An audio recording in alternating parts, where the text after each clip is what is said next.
আমি একটা ওয়েবসাইটের নাম বলে দিচ্ছি, www.understandquran.com। দেখেন এখানে সব ভিডিওসগুলো দেওয়া আছে, সময় নিয়ে এখানে দেখেন। ইংরেজি ভাষা দেওয়া আছে, উর্দু ভাষা দেওয়া আছে, আপনি বুঝবেন। সহজ উর্দু, সহজ ইংরেজি, আপনি পারবেন ইনশাআল্লাহ তাআলা। একটু সময় দেন, 6টা মাস, 1টা বছর সময় দেন, আপনি ইনশাআল্লাহ আল কোরআনের মিনিমাম 60 থেকে 70% অর্থ করতে পারবেন ইনশাআল্লাহ তাআলা।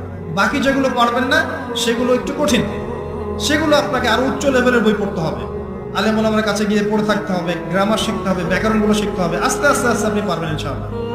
শুধু সূরা ফাতিহাতে যে কয়টা শব্দ আছে, 19টা 20টার মতো শব্দ থাকতে পারে। এই শব্দগুলো কোরআনে ঘুরে ঘুরে এসেছে প্রায় 7800 বার। কতবার? 7800 বার। এই শব্দগুলো আলহামদুলিল্লাহি মালিক আর রহমান আর রহিম ইয়াকা ওয়া না'বুদু নাস্তাঈন, এই শব্দগুলো ঘুরে ঘুরে কোরআনে এসেছে প্রায় 7000